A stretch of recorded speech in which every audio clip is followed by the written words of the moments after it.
Welcome, everyone, to the Lakers Fast Break Nightcap. I'm your host, Joe Soro.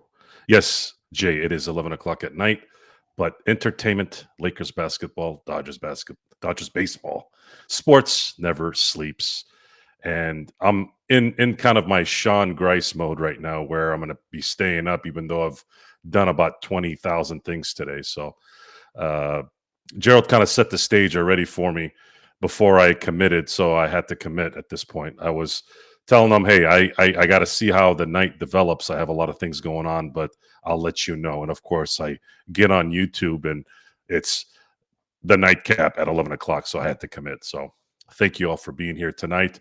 I was spitting some good stuff here with my Australian brothers the last few hours. They kept me entertained while I was working too. So guys, thank you for that. And now I'm here. Now I'm here to discuss some things here on an off night for the Lakers and maybe talk a little bit Dodger baseball as well and any other thing that kind of comes up. I am going to Arizona tomorrow finally to go see I'm working on possibly seeing the Seattle Mariners on Friday, and then they play the White Sox on Saturday. I'll be back on Sunday, but I will be mobile tomorrow, so I will likely either bring my equipment to Arizona or I will be mobile on my mobile and be able to talk to everyone when the Knicks game starts and completes as well as doing the post game. So looking forward to doing that. Let's see here. 2025 is the year. So Jay, it's funny that you brought that up because I've been reading a lot about that here today. The excitement in LA sports before the Olympics come here. What is it? 2028. I mean, there's going to be there's going to be kind of a connection to what's going to happen here in the next 2 to 3 years in LA. And even though it's already happening now, think about this for a second. So the Olympics are coming in 3 years, and then you're going to have Luka, who will have just turned 29. And I'm going to safely say that he's going to be a Laker. He's going to resign. It's inevitable. I have full confidence in that. And then you're going to see the Dodgers likely in an area where they're probably making a legitimate dynasty run. And a lot of people have said they're sort of already there, considering how well they've played since 2013. The extended dynasty is what I say, just because of some of the mishaps that they have had prior to this year. The one win they had in 2020, and of course the 2 years where they were cheated out of. And it may have been a different scenario. It could have been a 20-year run, whereas I think right now I wouldn't necessarily say they're a dynasty. It's too soon. Two is not enough in my book, even if it's been a competitive what would be 12 years, 13 years. But if they start winning, let's say they win this year and they win next year, let's say they three-peat, that would be 4 in, what is that, 2020, 2021, 2022, 2023, 2024. So that's 4 in 7 years. I'd say that's a dynasty. But they're going to have more time, guys. Ohtani has 9 years left on his contract. The Dodgers made sure this year that they were equipped not only in the front line, but also the middle line, the back line, and also a line that we don't even know who's going to come out of. And they've been acquiring certain players also, if you've been following like I have, players that if those guys start to have good years, now you're going to have even more talent there available for the Dodgers to do what they need to do. But I'm gonna kind of stick to the Laker topic here a little bit more before we get into the Dodger topic. The Lakers right now are getting a lot of publicity in kind of the process of excellence right now. LeBron is getting a lot of GOAT talk again. Luka is getting a lot of praise for being who he is. It's interesting how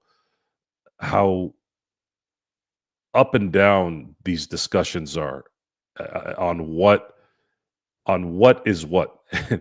I have a hard time understanding how anyone thought that Luka Doncic coming to LA was going to be a problem. And the smear campaign that is obviously looking pretty official now, never made sense.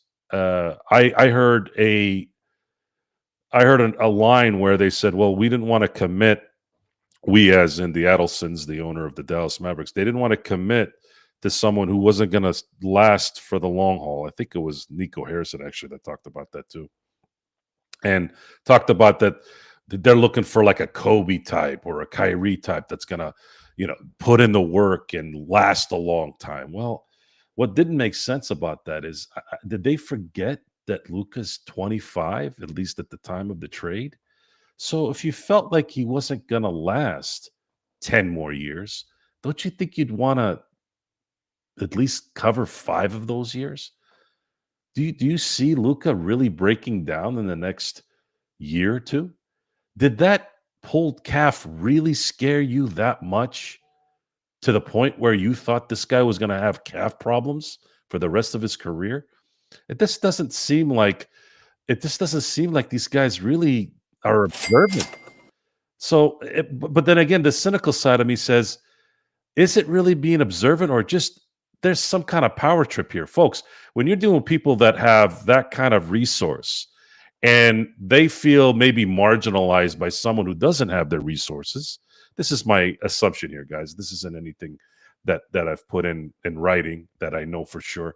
But when you're got that kind of ego, and Dallas knows all about this, by the way. If any city has known about when the owner gets insecure, things go very, very badly. And Edelson took a little bit of a page from Jerry Jones, and decided to napalm his own franchise because of some imaginary thing, in my view. Jerry Jones in the 90s decided to fire the coach who brought him back-to-back championships, who drafted all the players that he drafted, all those Hall of Famers, all those guys that were phenomenal football players, and he ended up winning a couple of years later because of those same players. And then once those players retired, Jerry Jones is still looking for an NFC championship appearance, let alone a Super Bowl. This is since 1996. Now, 1996, that's the actual year they were there. It was actually technically the 95 season, which was the last year they won the Super Bowl. So imagine that. Imagine looking at that as a barometer. Are the Dallas Mavericks going to be the next Dallas Cowboys for the next 30 years because of one stupid decision? I don't know. I don't know about this casino thing that they got going on. I don't know if anything there has anything to do with anything. I have a hard time believing that the team that had the best ticket sales last year all of a sudden wants to downgrade their team so much to move to Vegas. And is Adam Silver really that dumb? Like, is that something he's going to allow to happen? Are the owners going to allow for the Dallas Mavericks to move to Vegas? I don't know necessarily if that's something you want to do. But I feel bad for the Dallas fans. I don't feel bad for the ownership. I think Nico Harrison is a scapegoat. I think he's taken it in the chin for probably a lifetime a lifetime job. Now, he might not stay as a GM in Dallas, but I believe that the Edelsons, because he's taken the bullets for him, I think he'll always have some kind of connection to them where they take care of him. Oh boy, the White Mamba. No, Intel. I think the Don is really, really catching on to me. I like calling him the Don. I think we're going to start calling him the Don. White Mamba. There's only one White Mamba, guys. It's Brad Scalabrine, man. Come on, you guys gotta give that guy some credit. Okay, he's really good on the Sirius NBA channel, and he's the White Mamba. You guys remember who the Red Mamba was? Let's see how good your trivia is for the Lakers. I mean, in the NBA. Do you guys remember who the Red Mamba was? I'll give you a hint. He played for the San Antonio Spurs. You give me the answer, and I will give you a thumbs up. We got to start getting some prizes in here too, by the way, guys. I know we've been lacking in giving out prizes, but I plan on doing some things once my show starts to where I can start throwing some nice things your way. And again, I'll do it here too, but Matt Bonner, there you go, buddy. Eric, I owe you something. Let me think about it, and I'll get back to you. The Larry Bird really didn't have a nickname. He was Kobe gave himself the Black Mamba name, but I think Kobe didn't need a nickname. Just his name Kobe was enough. Larry was the same way. Just the fact that his name was Bird. That's all you heard Bird, you knew exactly who it was. Magic had his name. It was Magic. Everyone knew who Magic was. So I don't think he necessarily needed a nickname. And the Don is something that I kind of it just flows well because he's the boss, right? The Don is considered the boss, and Luka plays like a boss. Last night was a very good example of what kind of skill set this guy has, and it just amazes me how anyone could forget that. I think those who forgot are starting to be reminded of it, and I think it's going to go. I think it's going to stick at some point here. Cool Hand Luka, Bloodhound. I think I like that one. Cool Hand Luka. That's a good one. Let's see here. Let me catch up to some of your guys' chats here. How about a Joe Soro quote of the night segment? Smishin, let me get in the zone here, and then I'll see if I can get a good quote going. Let's see how the subject line turns up. Let's see. Where are we here? Let me get back to some of your guys' comments. Well, look who decided to show. Sorry, just catching up on some things before I had to come on the air. What's going on, man? I'm just. I gave a link to Xbox, so hopefully Xbox will join us as well. So good. Yeah. Again, we were talking pretty much the entire evening. It was a good evening with the Australian brothers. Oh yeah, absolutely. But no, I was. I know they were those guys. Shout out to them, SB, and also as well Xbox and CCGO3, and all the guys that stopped by, Nick and everyone else that stopped by. Playback for the game that they wanted to go ahead and showcase, which was OKC helping us out even more by beating Memphis. So Memphis is a little bit down lower on the food chain. Actually, with their 2 games behind the Lakers now, as far as overall. It's unfortunate. It's unfortunate Sacramento couldn't close out Denver. They had a pretty good lead. I think it was 9 points going to the fourth quarter. Yeah. Couldn't close them out. If that had happened, the Lakers would have been up 2 in the loss column against even Denver. And if the Lakers if they win tomorrow, would have allowed them to continue to keep that pace. So it's looking like if the Lakers can really do well here in the next couple weeks, meaning let's say if they play a total of 7 games and they win 5 out of the 7, I feel pretty strong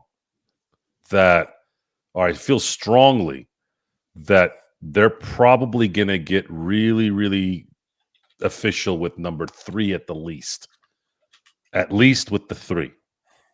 And then they can start battling Denver for the number 2 for the next 3 weeks after that. That's kind of how I see it. Bloodhound, Joe, this might have been a cost-saving measure by the new owners. They didn't want to pay Luka the Supermax. This trade makes no sense for them. Okay, so the reason why I put that up there, Bloodhound, is so when you get away from the drama, when you get away from the BS, the imaginary stuff, the smear campaign, this might make the most sense. It doesn't make sense to me, and obviously a lot of Maverick fans, but they said to them, let's say it's true. Let's say they said, we are not giving a Supermax to this player because a Supermax would have been making, what, 70 million, G? 70 million, right? We're not paying this guy $70 million so that he can ruin his calf every other year. I think that's probably what they thought. Now, well, I'm glad you brought that up. I mean, I'm glad you brought that up because I just really wanted to discuss, because that's been the topic in the NBA all week, and especially after what happened with Kyrie. Is this the worst month and 3-4 days ever for a franchise in the NBA? And I don't know if you want to go into sports and find another correlation to that, but in the NBA, I have one. I know. Well, I was going to say, I know that they were trying to do the decision with LeBron on it, but that's one individual and that didn't lead to a whole chain of events after that. This was a stupid decision compounded by other things because of it. I know Kid says that the with Luka, with Kyrie, it wasn't the oh, we're not playing him too much. We're not playing too much. But the facts are he was going on 39 minutes, averaging close to 40 minutes a game before he blew out his knee. So that couldn't have helped.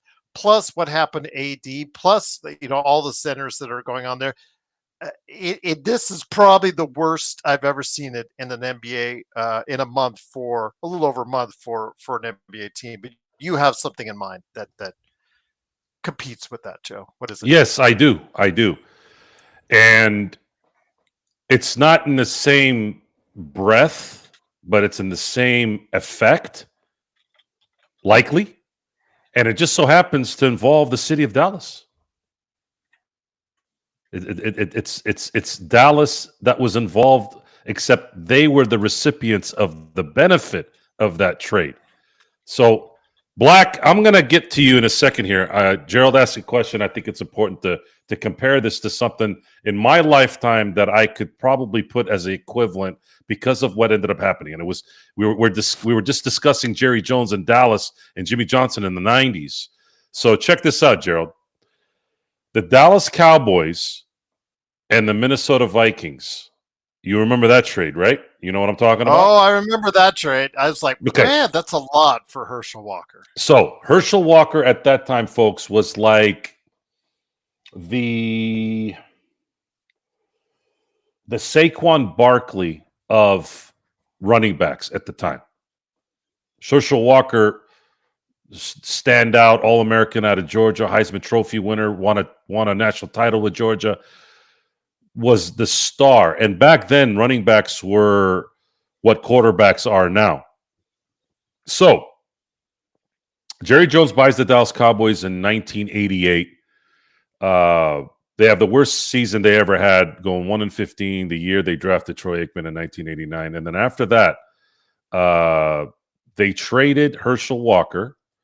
And I'm gonna put this together here because it's one of the most stunning trades that's ever happened, right? So they traded 4 players, and at the time, the only name I remember it being like kind of like a good player in my view at the time was Isaac Holt. But they had 3 other players, right? And with those 4 players for Herschel Walker, the Dallas Cowboys received a first-round pick in 1990, which they ended up getting Emmitt Smith. They got a second-round pick in 1990, a sixth-round pick in 1990. Now, here's where the trade gets really juicy for Dallas. Contingent on cutting any of those 4 players. Check out what happened, Gerald. So they got another first-round pick for cutting Jesse Solomon. He was one of the players that they traded. So those 4 players all had contingencies. So if they cut Jesse Solomon, they get a first-round pick. If they cut David Howard, he was another guy, they get a second-round pick in 1991. If they cut Isaac Holt, they get another first pick in 1992. And if they cut Alex Stewart, let me see here. They got Darren Nelson. Was it Darren Nelson? Condition met by trading away. So there was a condition where a lot of people don't know this, but the San Diego Chargers were like the 3rd team in that deal. They received Darren Nelson, who was a running back that no one knew about. And that was met by trading Nelson, and they ended up getting a second-round pick in 1992. I know it's confusing, but that's how they did that trade. And then, of course, they got a 3rd-round pick in 1992 for cutting Stewart, which is the 4th guy they traded.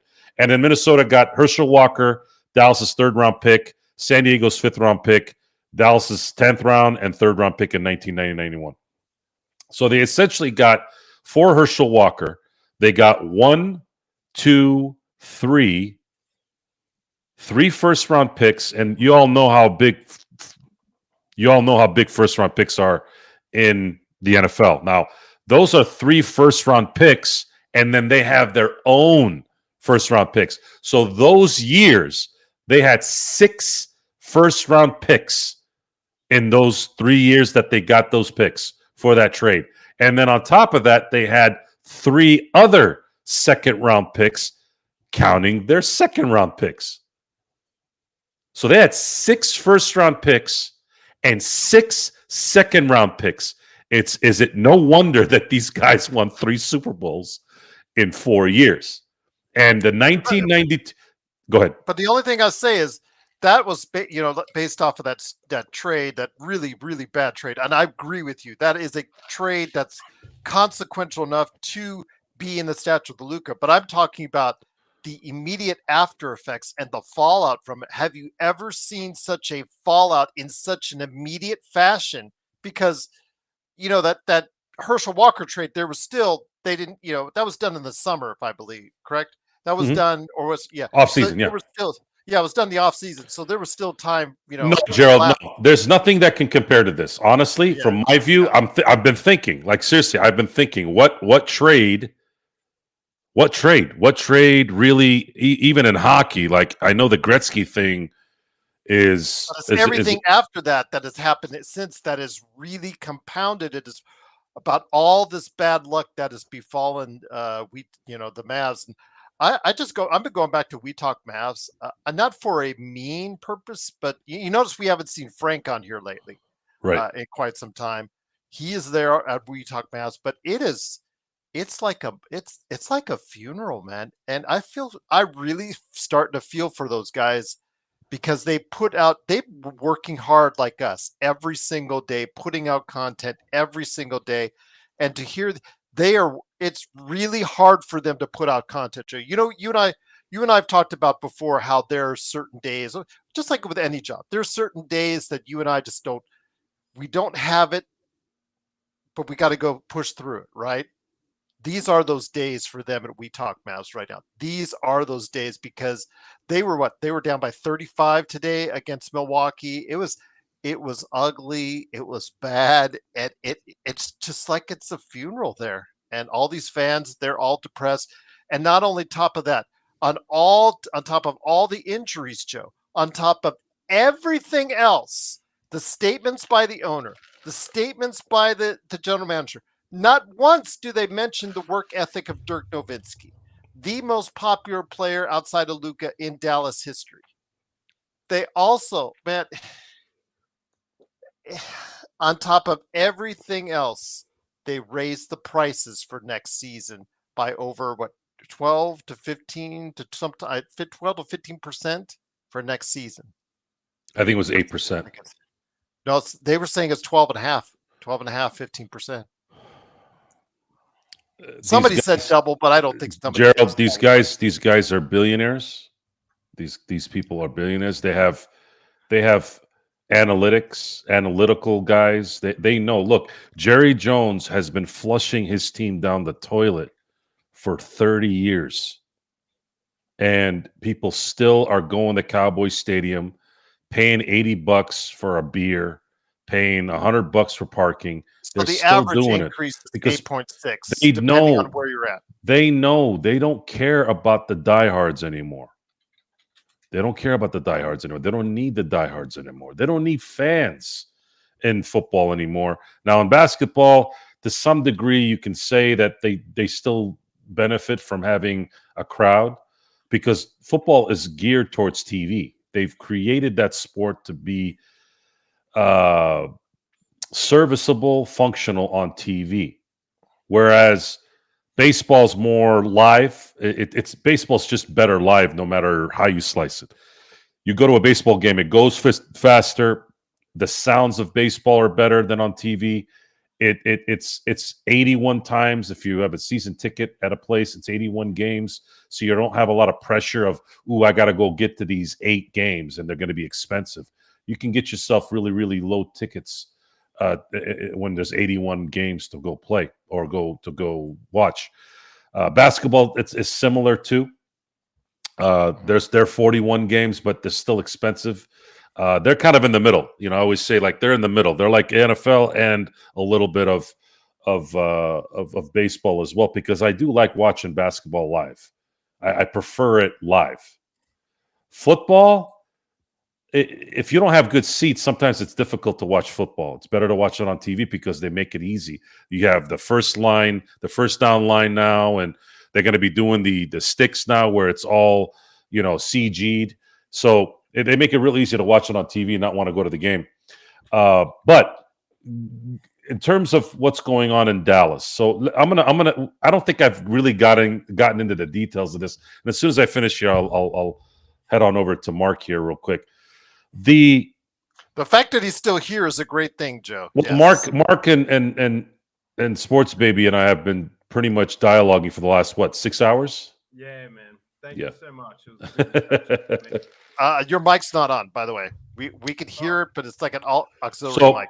On. Okay, here I'm gonna paint this picture as much as I can because there's always a lot of hyperbole. There's a lot of instant emotion and a lot of things. But it's been a while here, right? It's been a month and 4 days, a month and 6 days.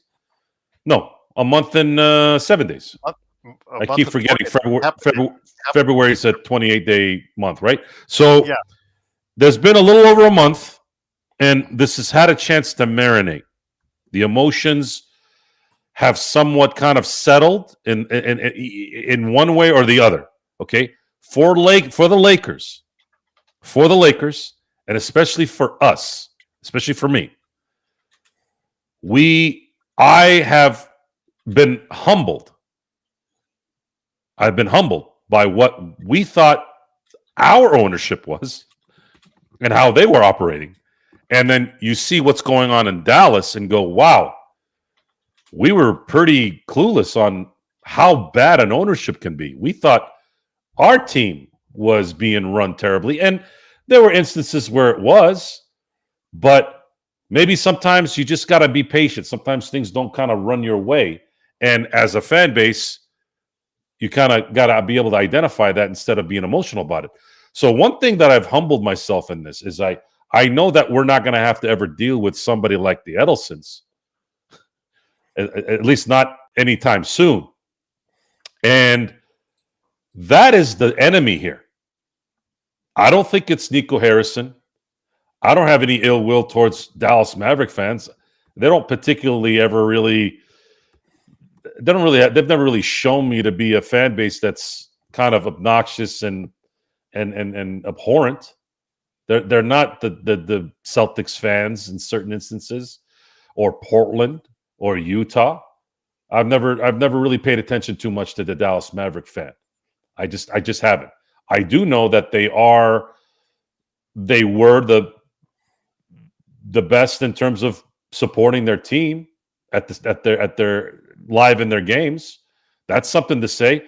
Why are the Edelsons doing what they're doing?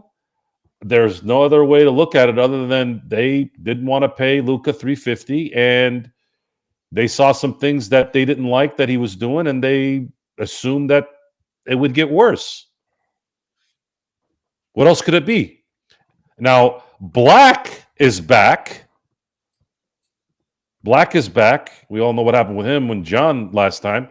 Black thinks there's some kind of conspiracy. Guys, do you ever get tired of your bullshit?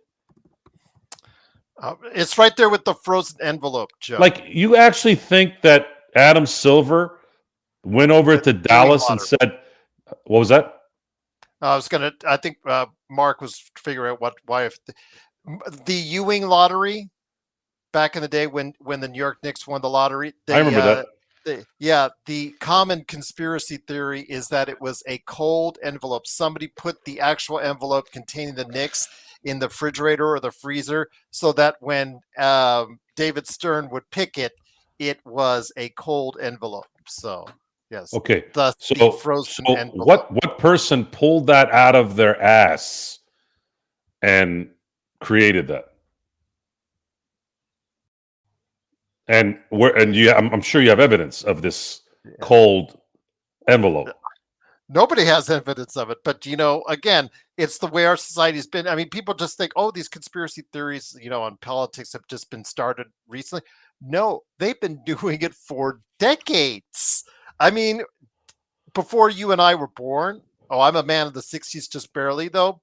But even before I was born, people were like on acid trips, just coming up with wild stories and things like that about the government, about just life in general, things like that. It's just, again, we've been hearing these conspiracy theories about stuff like sports, politics, and stuff for decades now. This is not new about the conspiracy theory that they want to go ahead and suck because they want to go ahead and move to Las Vegas, blah blah blah blah blah blah blah blah. It just again, or the Luka trade was done just to get the NBA involved. The NBA got involved just so they can put Luka in a major market, et cetera, et cetera. That's just all bull. That's all bull. And you know it. Okay. Absolutely know it. All right, folks. So it's y'all act like there haven't been bad owners that made bad mistakes in sports. This isn't anything new, folks. But don't forget I got a question for you, by the way. Don't let me forget to ask you that. Go ahead, ask me. Do you think they should, with the Kyrie injury, and he won't be good until what, this time next year? Do you think they should trade AD in the offseason? Go ahead, Xbox. Let me hear you. Is it working? You can hear me, Joey? Yes. Yes. Hey, testing. Barca. Is it Barca or Barca? Well, look, I think you guys say it Barca, but I say Barca. I've always heard it's Barca. Barca, yeah. I always heard of Barca. The first time I said it was Barca. Barca, but you said Barca, so I wanted to respect you and say Barca. Yeah, well, I mean, for us, we say Barcelona, so sort of Barca. Yeah, but I think Americans say Barca. That's fine. When I hear commentating, it's always Barca.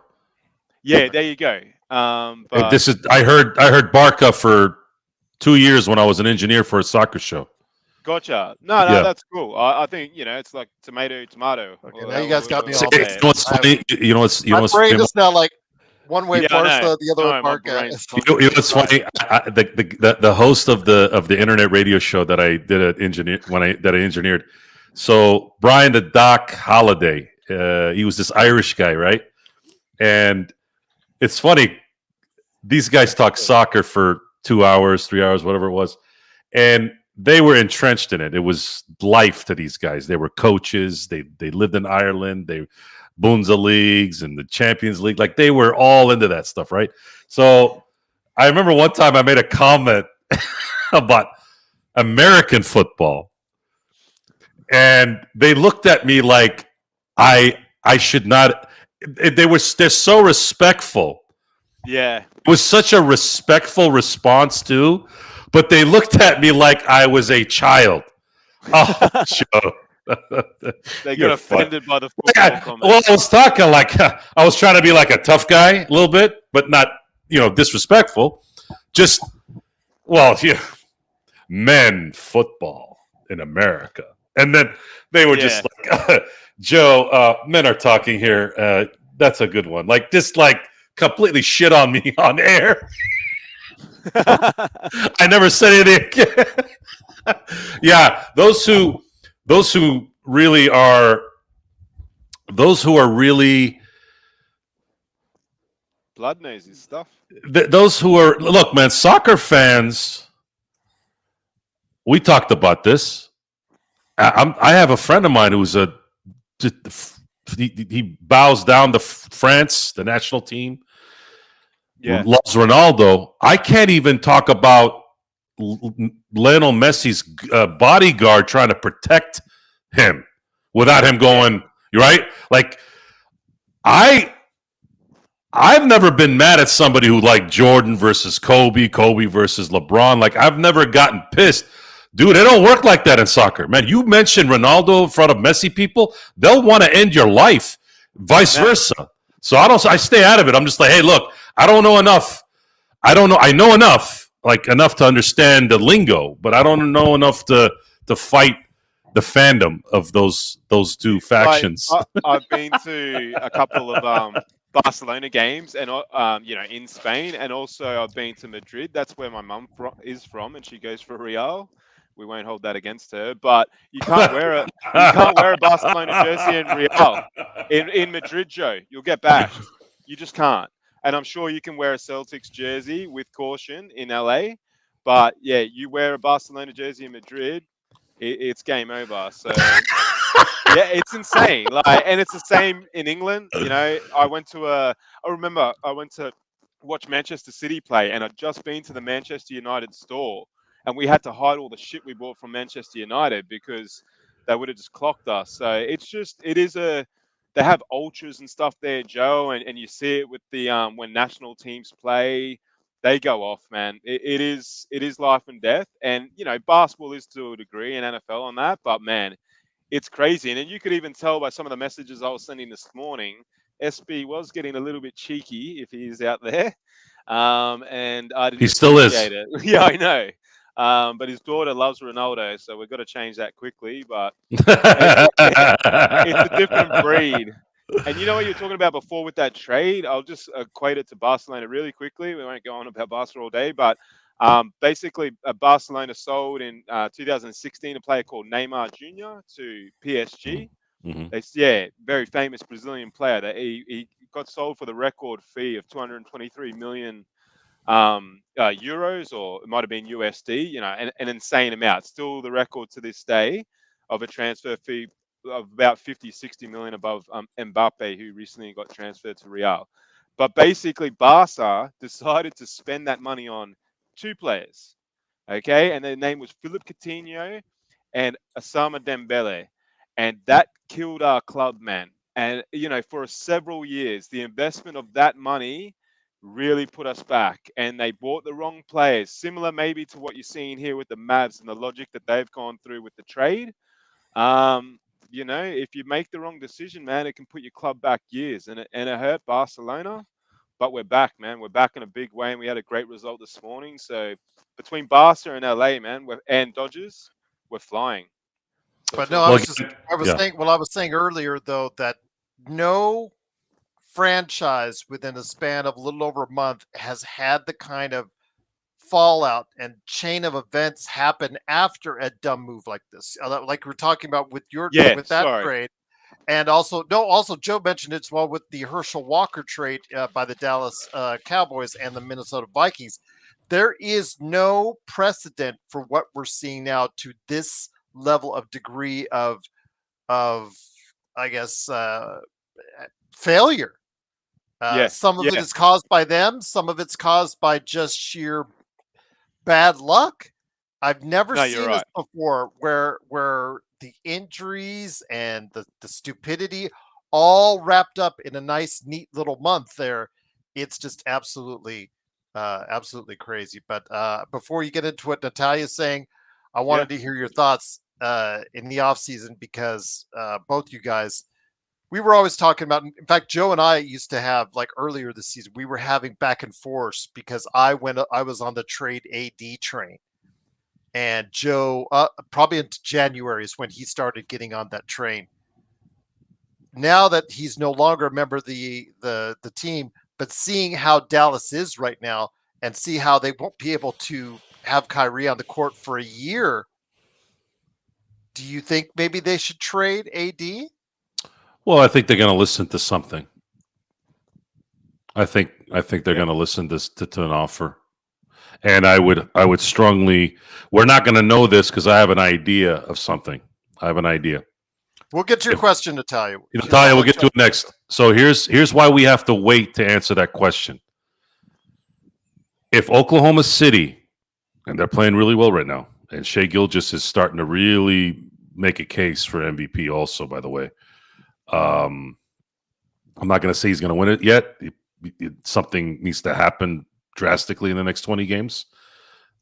Either Jokic has to miss maybe 5 or 6 games for it to happen, or him not playing well, but he's going to be still playing like an MVP. But let's say if Oklahoma City flames out again in the playoffs, they have to consider this. Yeah. They have to consider it.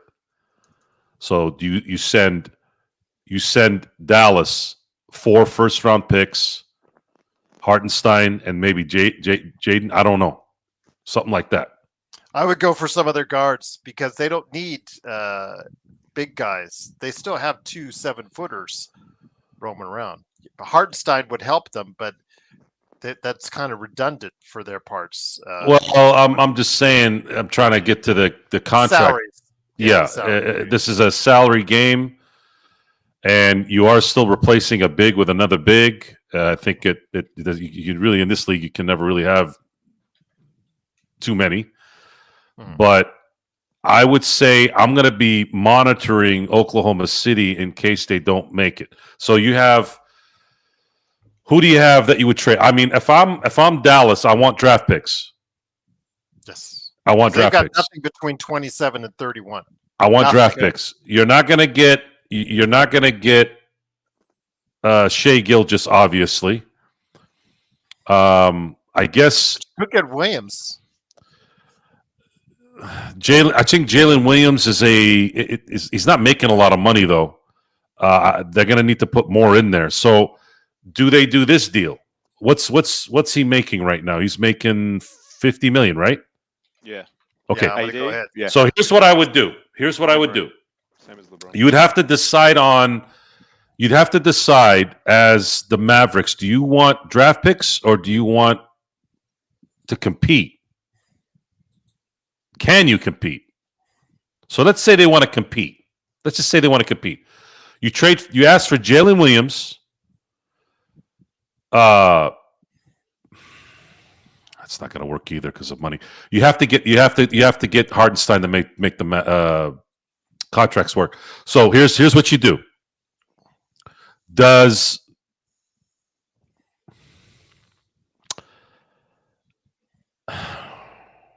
not going to work either. Yeah, you're gonna have to do. You're gonna do more than just. You're gonna do like a 2. Okay, there's going to have to be fill-ins because they're not going to throw Chet Holmgren in there, right? There's no way they're going to do both Hartenstein and Chet Holmgren because I know they're going to want Chet Holmgren. Hey, give us Chet Holmgren and Hartenstein and 3 first-round picks, and we'll send you AD. Does Oklahoma City say, look, if we get AD, this puts us where we need to go, right? Or are they worried about his injury history? That's the other thing. Are they going to do that and risk it? I think they have to consider the option, but Presti he's not as obnoxious about it, but he does like his assets.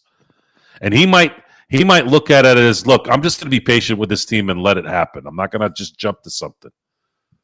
Unless, of course, he finally gets tired or ownership says, look, we need to win a championship now. We got to stop getting our asses busted. This is the 2 years in a row where they're the first seed and they bow out. That usually doesn't happen. Usually when you're a first seed, you go all the way. So I've got one for you. It would be a package like Hartenstein, Holmgren, Wiggins, and Williams for Davis and Gafford. That matches up money wise. So What would you do, like, just straight up, guys, like AD for Hardenstein? What, like? I think they have to. Younger, man. If Dallas is going to do this trade, they have to get assets. Yeah, Like they have to get assets. picks. Yeah. They have any picks. Now here's the problem, though. Here's the problem with their picks. They're pretty protected when I looked at them. And is there going to be value in those picks if Oklahoma City is consistently on top of the standings? Yeah, but Oklahoma City has a surplus of picks as well. Yeah, still. but okay. So let's say they give 3 first-round picks. If they're the late 20 picks for Dallas, I mean, you can find some gems. But they don't have to give up their own. Franchise changing. They're not going to get a Luka Doncic type player where he's a franchise player. You're not going to get those guys usually in the late 20s. I know, but I'm just saying that they have OKC has other teams' picks. Remember. I know. I've seen them. They're all protected. Clipper swap rights. They've got a protected 1 to 5 with Denver. So that one could still be in the lottery. You could still use that one. I mean, they've got a ton in 28. They've got some in 29, still with Denver. They've still got some left over from the Clippers trade. So they've got a ton in 2030. Let's get down the brass tacks. Mm-hmm. What does Dallas do if they don't do anything?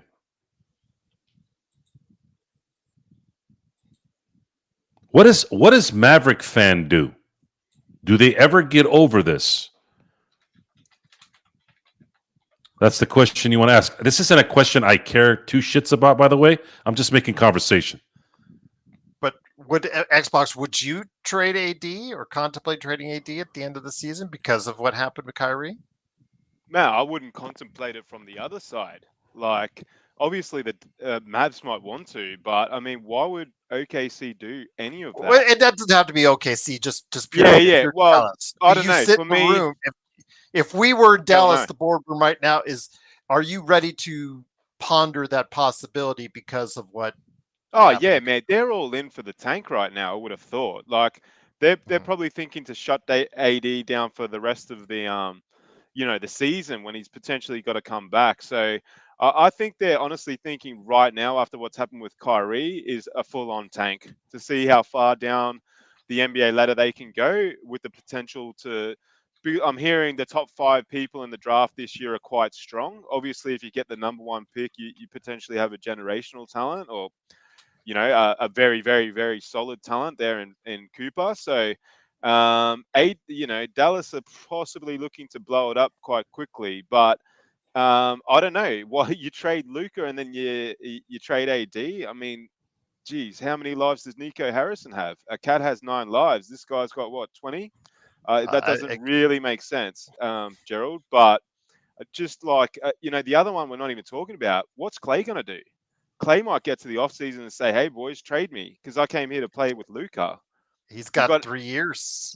He's got a terrible contract. I know, but he's possibly not very happy right now because he's the only one that's currently playing, and he didn't go there to to be I know. the main Imagine that man. the guy with the worst set of injuries is the one that's still playing. Yeah, the last man standing. So I mean, Dallas. It's not a super bad contract. It's I want to correct myself. It's in the teens, like 15, 16, 17. So that's not too bad. Well, that's not bad. Look, he might want to trade. We still don't know if Kyrie's going to re-sign. I mean, the Mavs are in a dark, dark place, and I'm not going to refer to the podcast that I've been watching because it's a rival essentially. But I've been watching a couple of Mavs podcasts, as I've told you boys. Oh, we privately. talk Mavs. It's terrible. It's like a funeral. Oh yeah, so we talk Mavs or they've been on the show. They're great guys. Those guys are awesome. Yeah. And look, Locked On Mavs is something I've also been telling you about there, Gerald. And those guys today went to a dark, dark place. So I do feel sorry for them and guys like Black, but insane trade that will never make sense. So whatever happens now for Dallas, I'm not sure that franchise will ever be on an even I would keel, think certainly in our lifetimes. I would seriously think about trying to recoup my assets.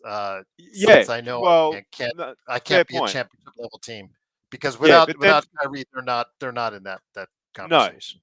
But then what happened to everything that Nico said in that press conference about winning now? And I mean, that went out with a knee injury, Mark. Yeah. So you're right. Try to hold on. You could try to hold on hope that this time next year they'll be decent enough when Kyrie comes back to the floor that they're in a position for a high level playoff spot. But those odds are long, no matter how many 7-footers that you got, unless they strike it rich in the draft or find a trade in the off season for something else that will get them there. But yeah.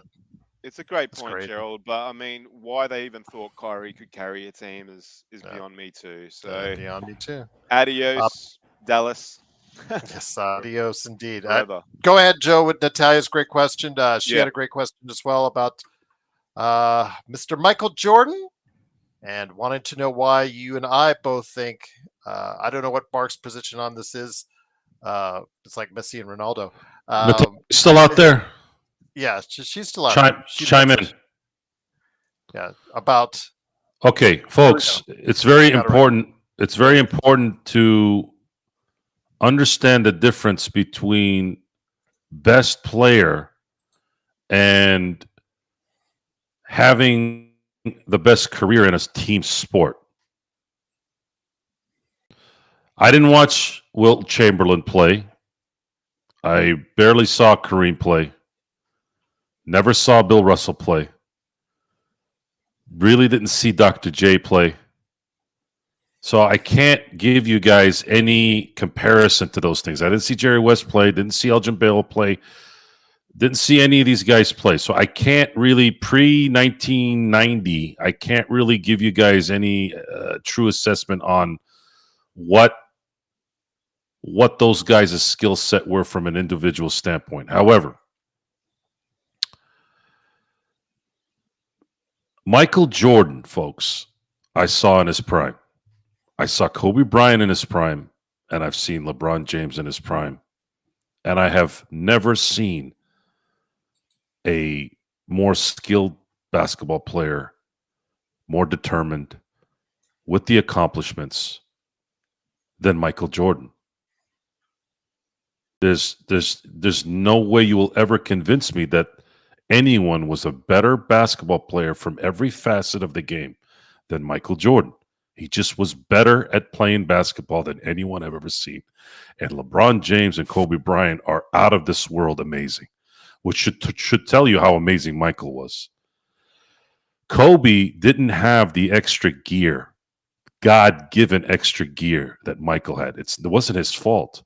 He drained that towel for every drop of liquid he could. And it should be commended. It should be commended. But he didn't have the athleticism that Michael had, and that separates him from Kobe, because if Kobe had Michael's athleticism, it likely would have meant a different career for Kobe. He would have been a dual player. He would have been the true carbon copy. He was close, but he just physically didn't have what Michael had. Now, LeBron James is an anomaly in himself. He is a 6'8", 250-pound freight train, controlled freight train, who can dribble the ball, rebound, do all the things in basketball that we marvel at.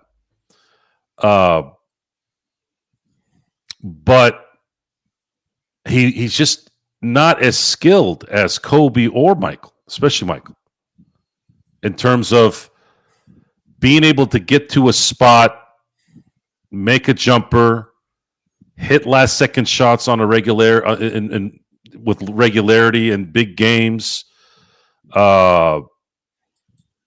It's hard to have this discussion without someone who's been there for both eras. It's very difficult because you had to have seen it live. You can't just look at highlights, and you can't just listen to guys on TV. You had to have been watching this live to truly understand how different that guy was.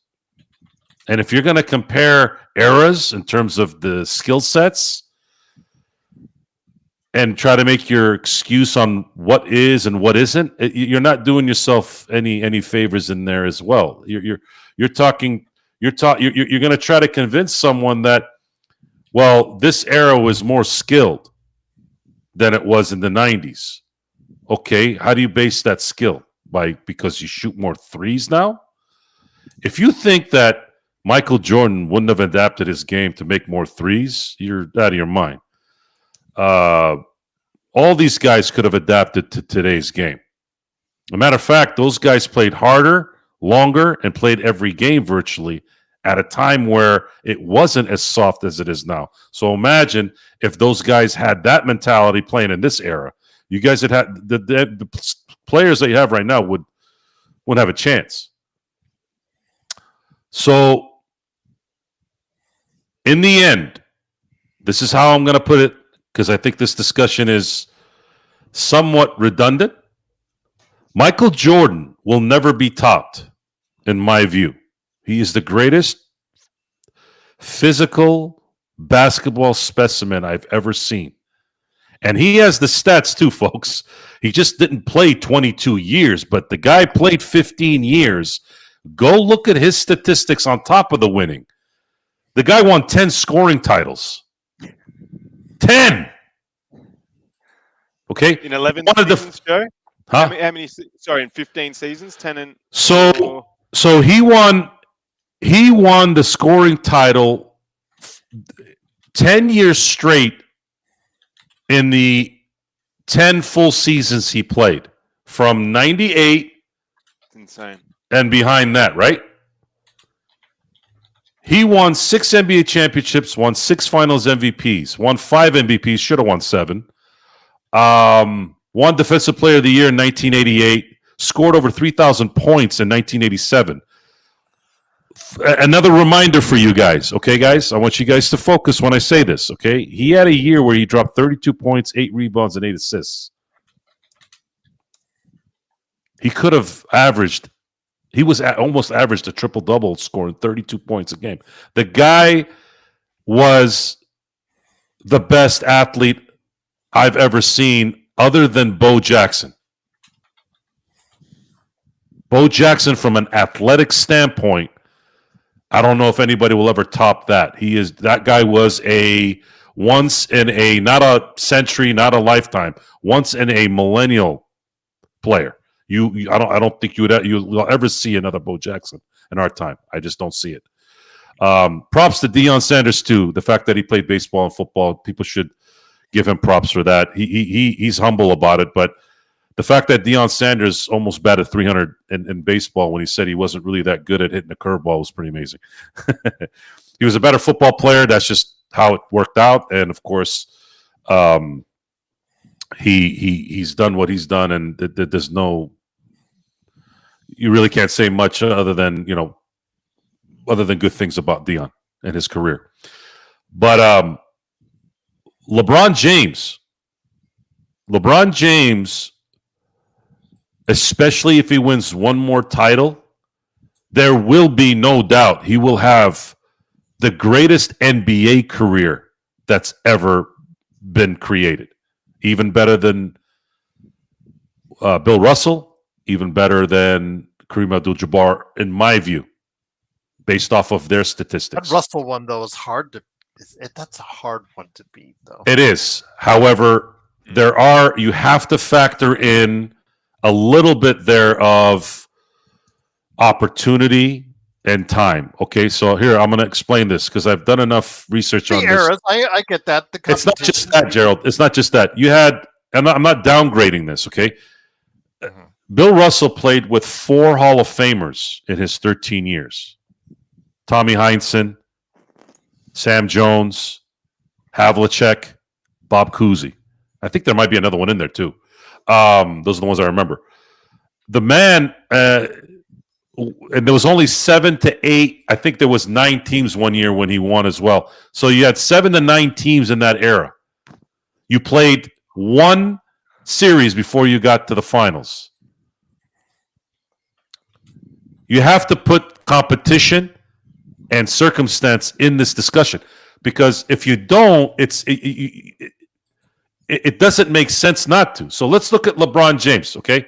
This is where this didn't play out for him, unfortunately. This could have happened to anybody. You could say luck had a lot to do with Michael Jordan's career. I used to say that Michael was also one of the luckiest players, because other than Game 6 of the 98 finals, he never really dealt with any of his guys being hurt. Scottie Pippen's back went out on him in the first minute of that game. His back started to just wig out on him.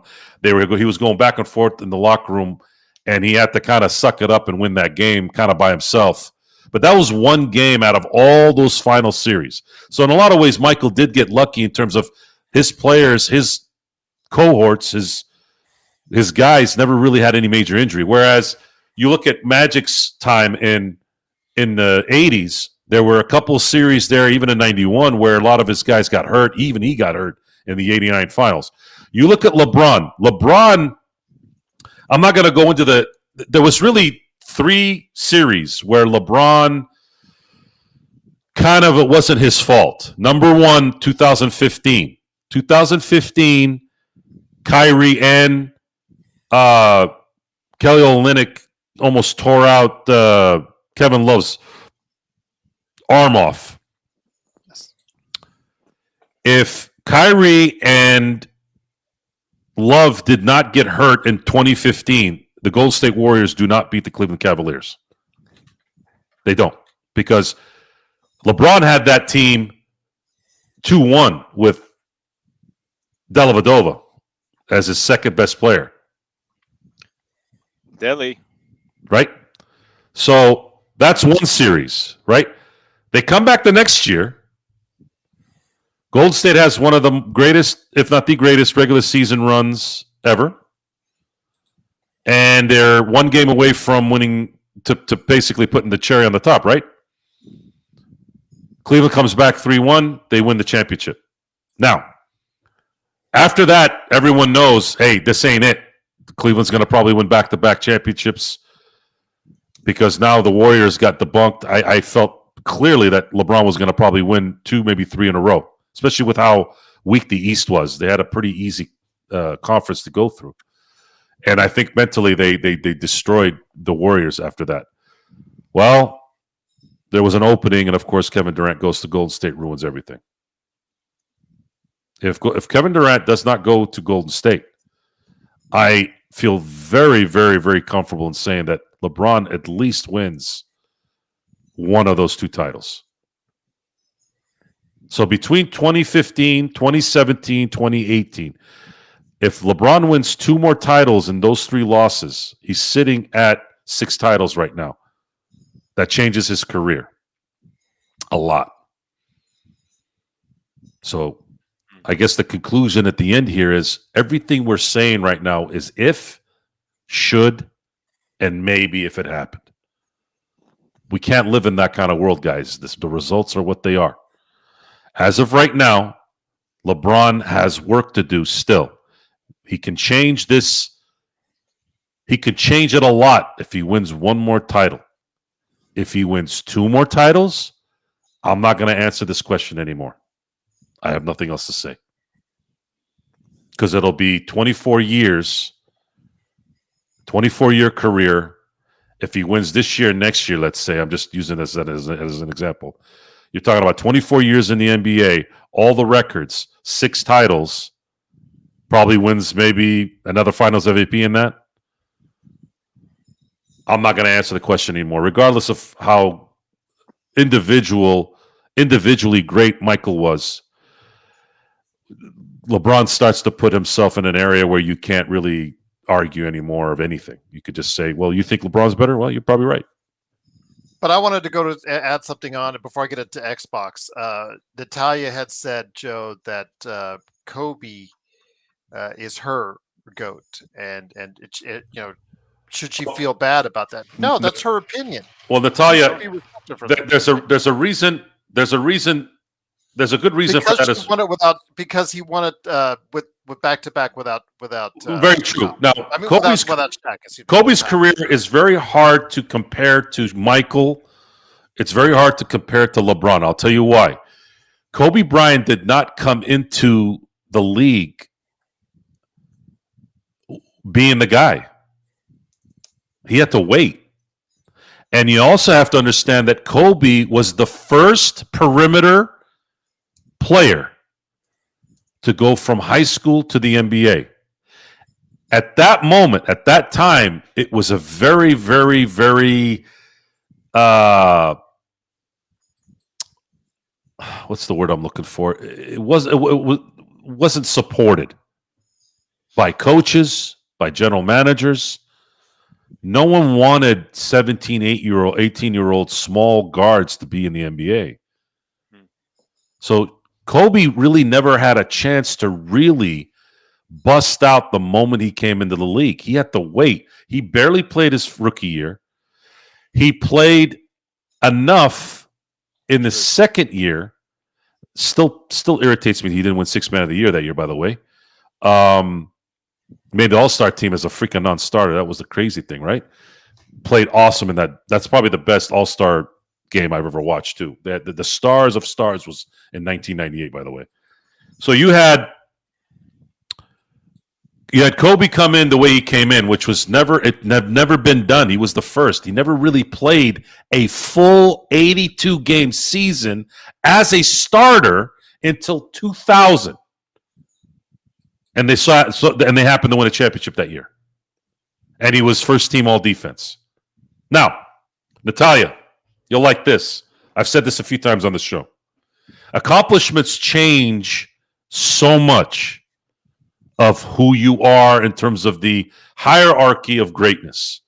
Kobe's great. I feel like he's the second best basketball player I've ever watched. It's essentially Michael 1, Kobe 2, and it's looking like LeBron is starting to pretty much solidify number 3. If Kobe wins in 04 and in 08, this discussion is different. It's completely different. Because so much would have changed had he won in 04 and 08. Had he won in 04, he would have won 4 out of 5 at that time. Had he won in 08, he would have three-peated twice. Had he won both, they would have won 7 championships in 11 years with 2 different dynasties. Yeah. That's a huge, huge feather in the cap that no one would have done in that kind of span, right? Maybe you can say Bill Russell had 2 different types of dynasties, one with Bob Cousy, one with Havlicek, like at the time when he was playing, right? And Kobe would have won at least one more Finals MVP. But more important than that, guys, is the Lakers would have passed the Celtics in overall titles. He would have beaten the Celtics both times. There's a lot of that stuff that no one talks about. That's just not set for stats. LeBron has a stat that a lot of people don't praise enough. He's won 3 championships with 3 teams where he was the Finals MVP. This isn't John Sally or Danny Green winning 3 championships. This is him winning 3 championships with 3 different teams and being the Finals MVP in each of those wins. I don't think you're ever going to see that, at least for a while.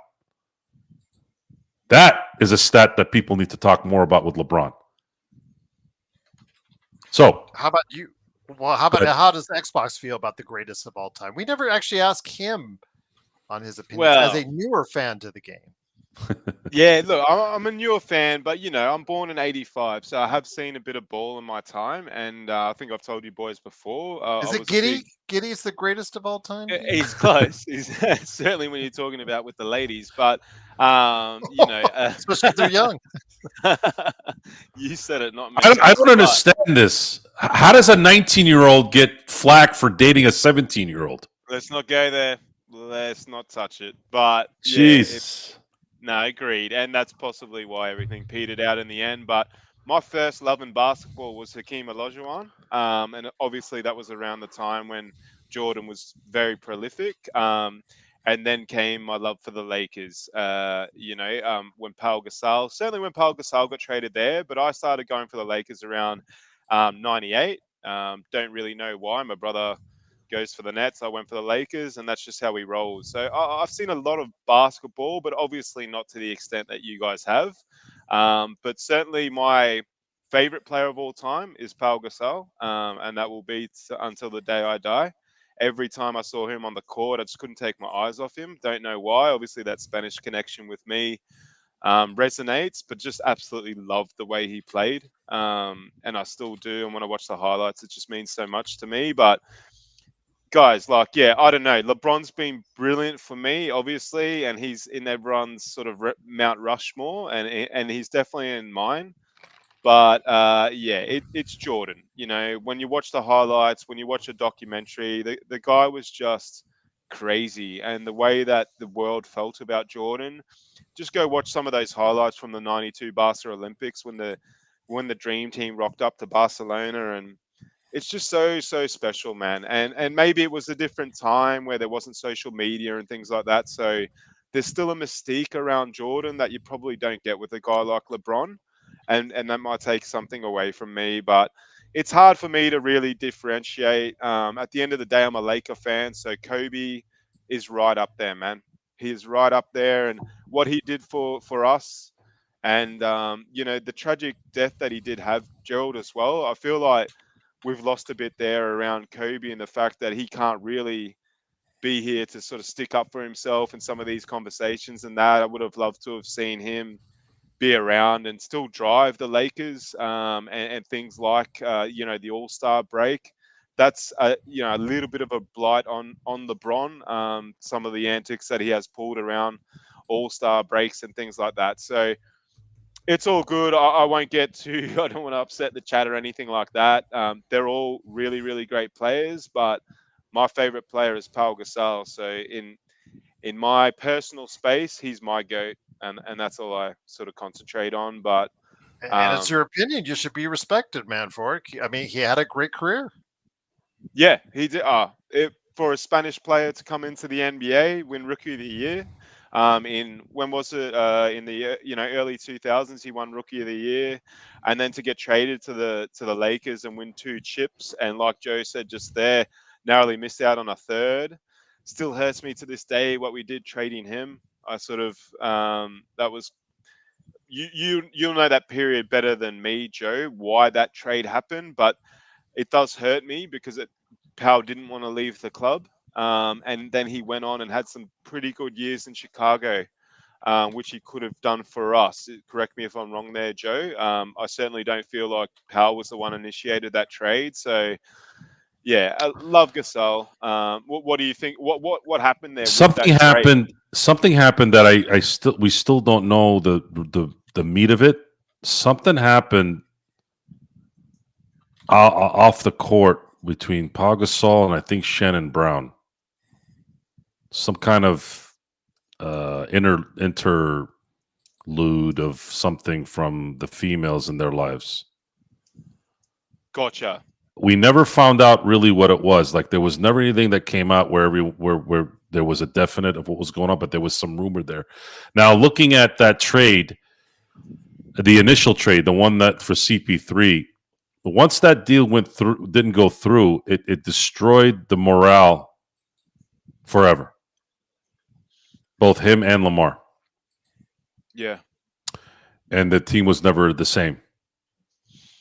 So shout out to Lamar too. As much as I love Pau, my God, I love that man. I absolutely adore him. That's why I could not miss his jersey ceremony.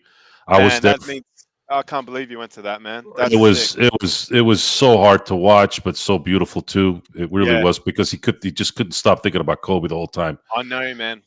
And I was it was an honor to see him come in the first game against Atlanta at Staples at the time. I watched his first game in LA, and I saw him in his last appearance to celebrate his career in LA. I thought that was just kind of cool to be in that area. It really was, because I can honestly tell you this, that he was my favorite player between 2008 and 2012. Like he was a guy that I really, really enjoyed playing. He has a way about him that you just can't help but support him. He's just a good man. Yeah. And a great player, and making the Hall of Fame, and the love. Kobe is standing there. He just beat the Celtics. He just avenged the loss. He just won a second Finals MVP, second back-to-back championship.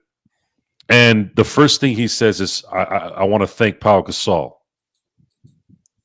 We don't win this without Pau Gasol. I mean, come on, guys. And this is supposed to be somebody that's selfish. Yeah.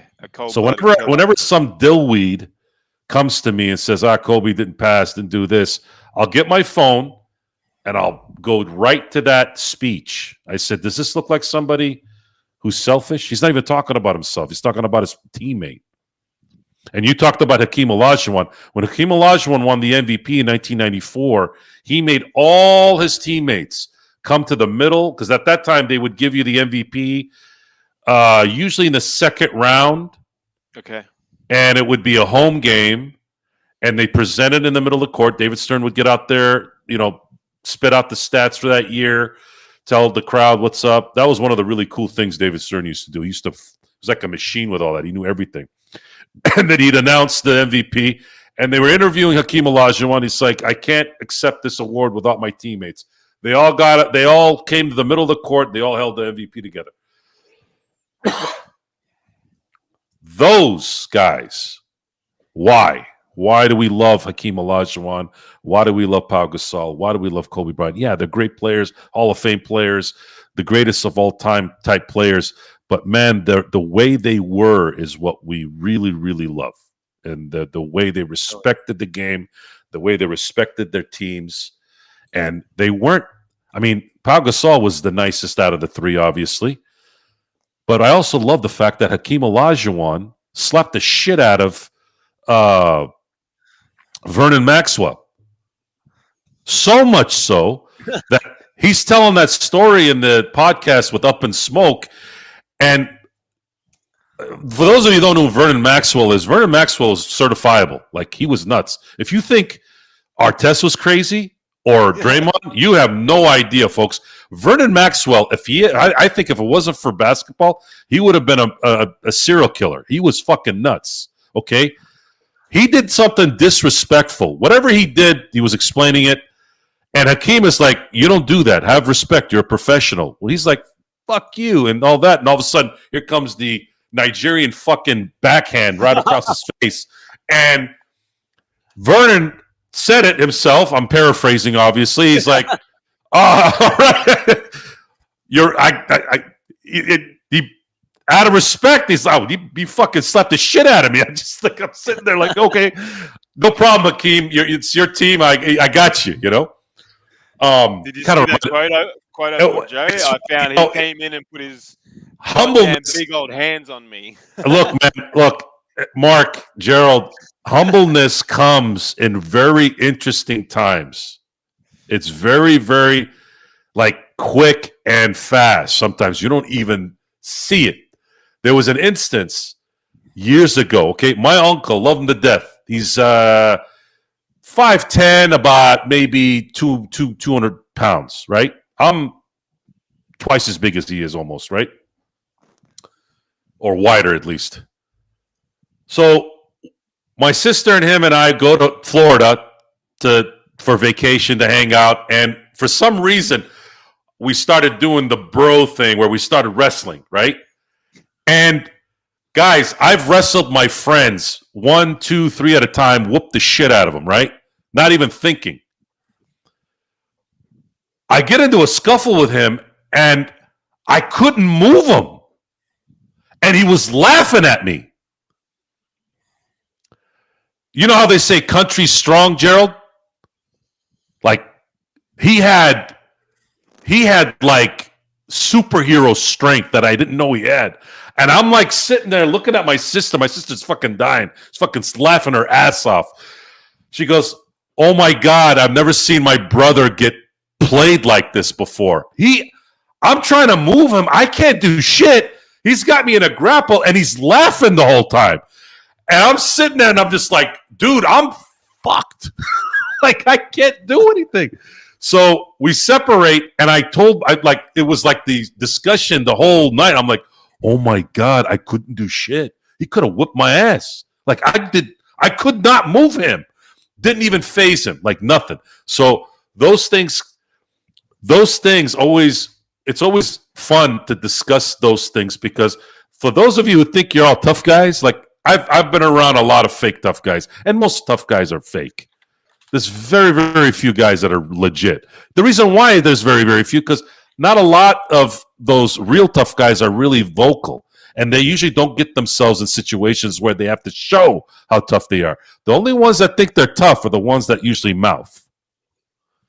And then what happens is, certain instances in life, you have to put your foot in that mouth. And it's quite easy, actually. Because they're too busy talking instead of focusing on what they're doing. So those times are great to hear. I love hearing stories where tough, crazy people get kind of served. Oh, you think you're bad, huh? Well, once in a while, humbleness comes, and it comes very, very, very harsh. The ego's going to get bit a little bit, but you have to also understand, hey, there's always a quicker gun, and it's a good story to tell. I guess that's kind of the fun part too. Love it. Hey, Yeah, what do you think here about Ralph's comment? Ralph's a pretty good contributor around Kyrie over Damian. And a relative Xbox. Oh, wow. Of Joe or yourself? What's with all these Twitch guys coming out of nowhere? Don't worry about them. yeah. I got them. I'm messing with them now. They're messing with us. I'm messing with them. It's no worries. It's kind of fun. take Kyrie over Damian Lillard personally in the top 75. I'll quickly go before you do. I wouldn't, man. Look, Chip's a chip, but he was the second fiddle on that chip. I feel like Damian Lillard has had a pretty good career, man. I mean, he's a great three-point shooter. He stayed in a small market, possibly way too long. But, he's just really, second, third, fourth, fifth, very close to a Steph Curry in terms of his shooting ability. Not Steph, Joe, but not far off either. Whether or not you think he's a top 75 player is a different argument, but replacing with Kyrie, not for me. Maybe if Kyrie becomes Australian, I'll put him in the top 10 players of all time, but he hasn't done that just yet. It's coming, but man, this ACL's put him back a bit, which is a shame. But, where do these? I'm sorry, Mark. Hey, no, it's insane. I've been saying that. Yeah. Hold on. Let's get some info here real quick. Why are there 1, 2, 3? Well, since when did we get this Twitch crowd in here? It must have been some type of mini algorithm on Twitch that shows our show, and then Really? Yeah, because this is with Twitch. We don't have this kind of feedback on Twitch. We usually get some random Lakers fans and whatnot, but yeah, this group seems to be they're going from channel to channel to do this stuff. Normally, Twitch is all about bathtubs. Oh yeah, but stuff. they don't know. They don't know. But they don't know.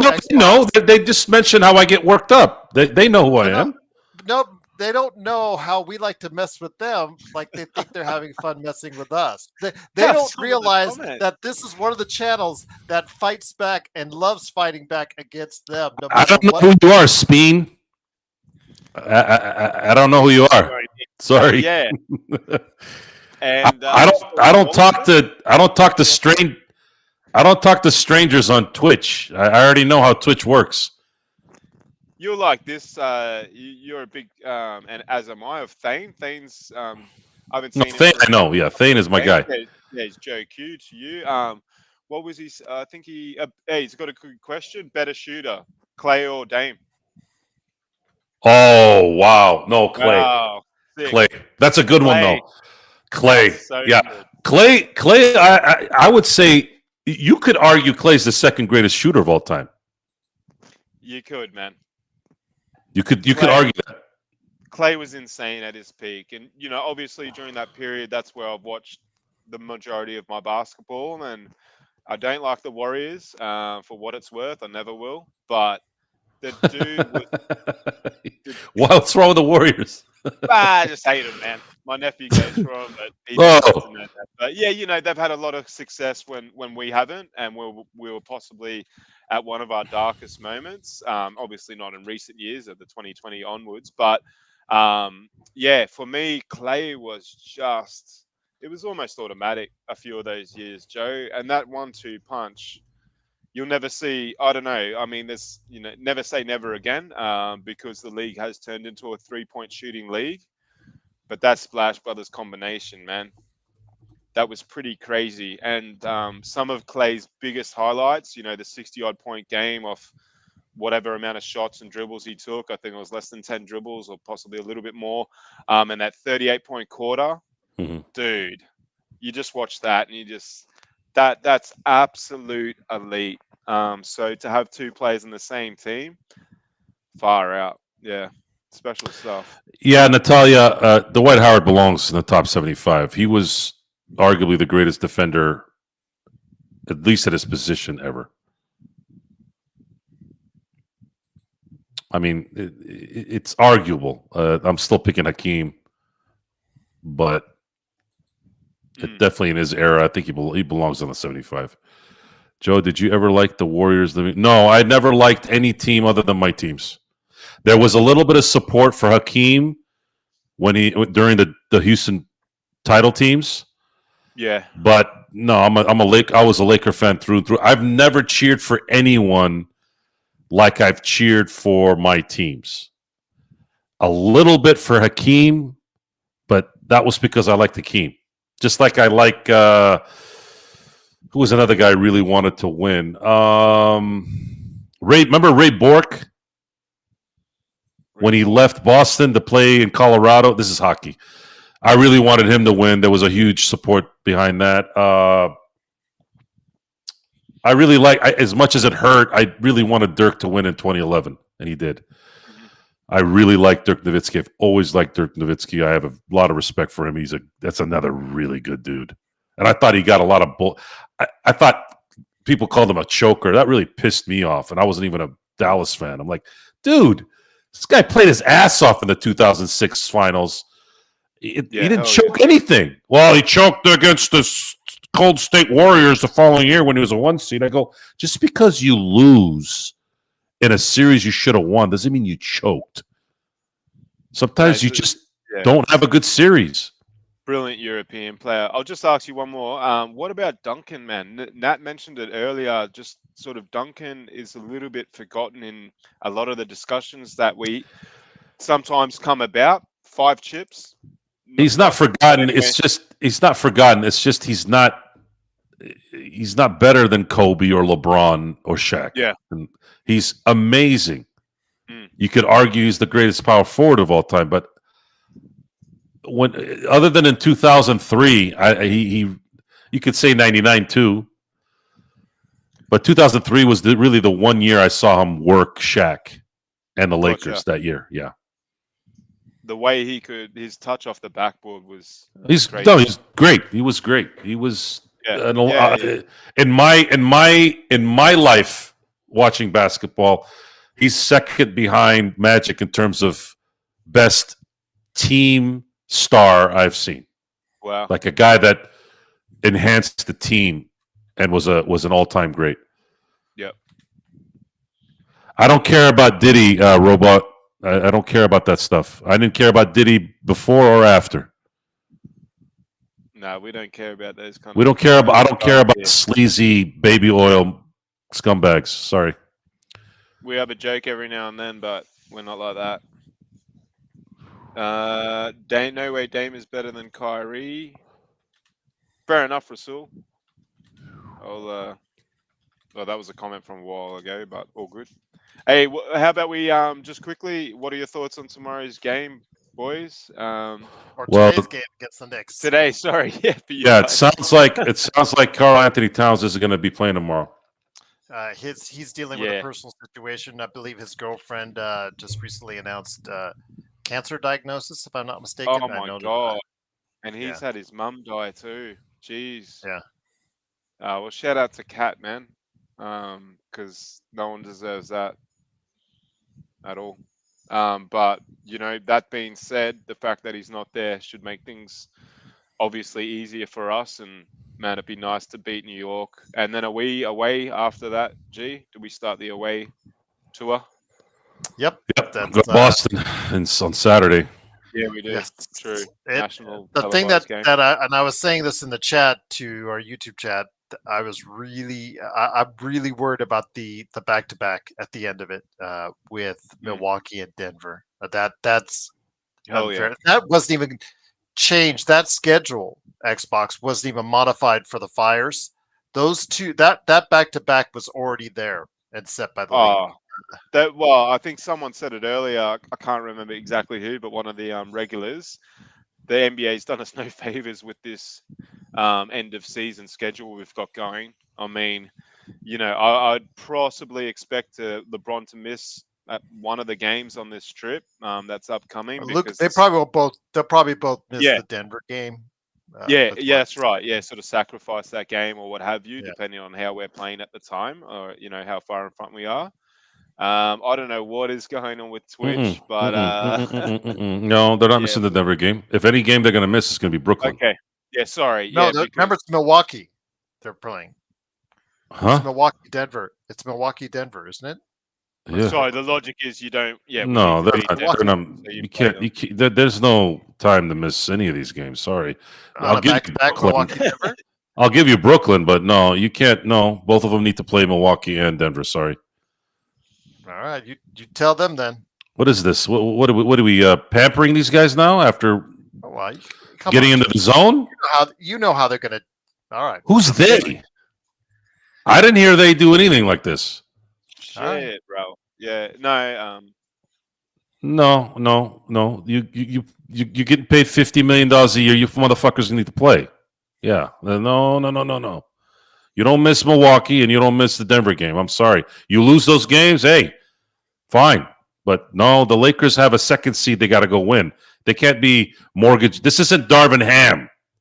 This isn't a Darvin Ham team anymore. They're not thinking like that. Hell no.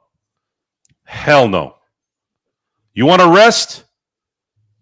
I'll give you this. Here, I'll give you this. They play Phoenix and San Antonio 2 days after they play Denver. You want to take one of those days off? I'll give you that.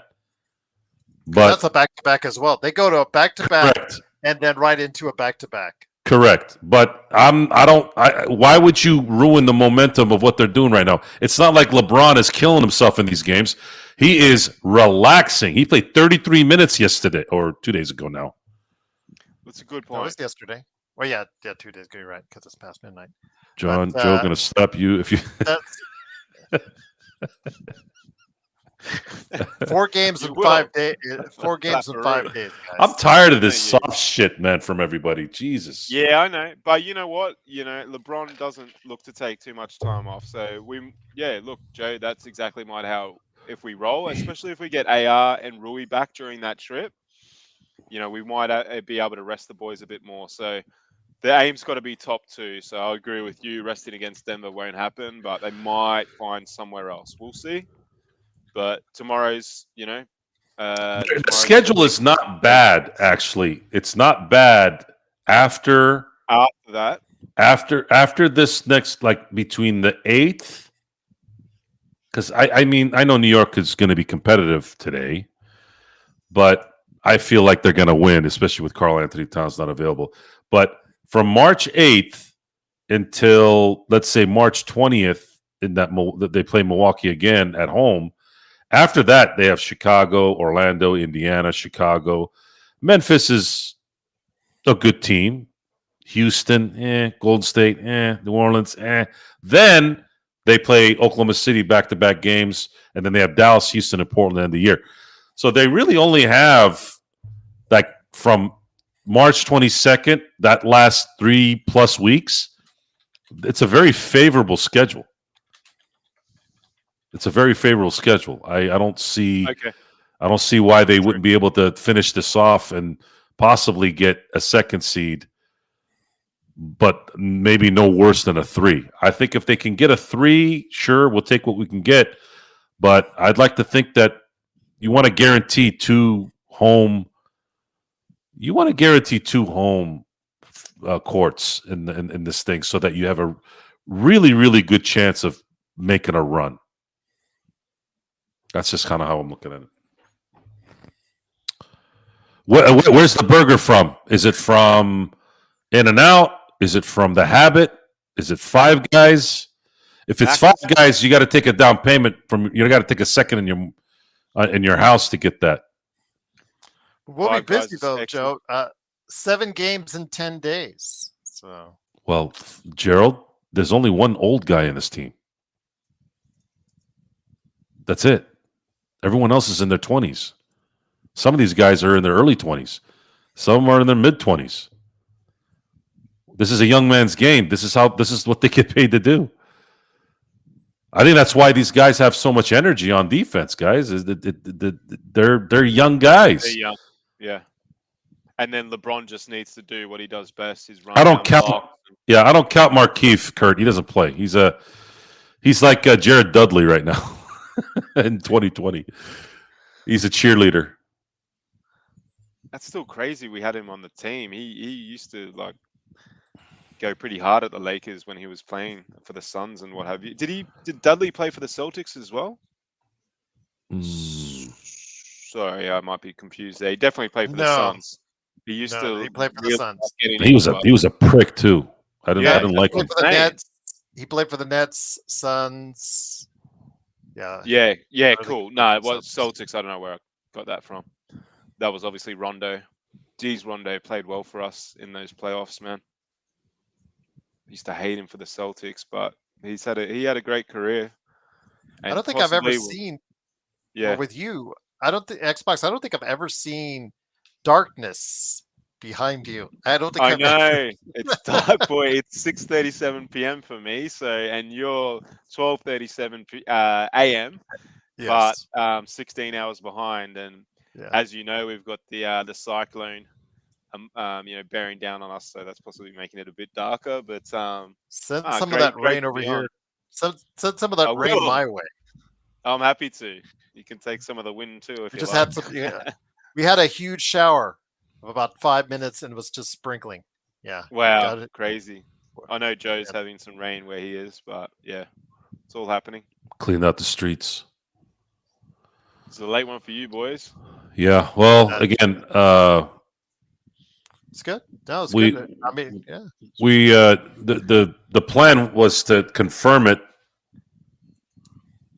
Gerald confirmed it without me confirming it, so I had to kind of commit here.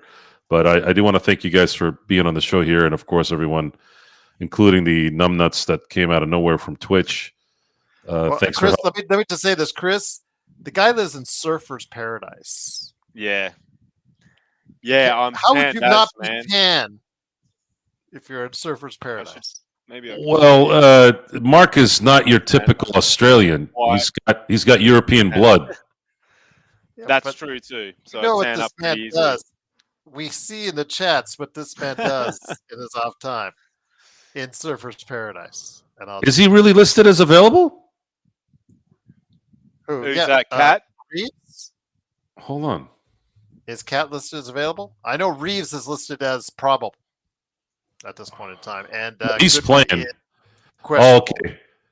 Okay, huge up because I'd read 8-9 hours ago. Now I guess it's different. Hold on, huge update on Carl after influencer girlfriend major fears over Carl and Knicks announced Carl status versus. Hold on, this happened 3 hours ago. Sorry, wasn't on the floor to this Knicks missing. That's okay. Bring it on, man. Cat can play all he wants. Cat injury status. I'll have a look too. Okay, thank you, website, for not loading up. I mean, I seriously wouldn't mind that, given the circumstances that he wasn't playing under.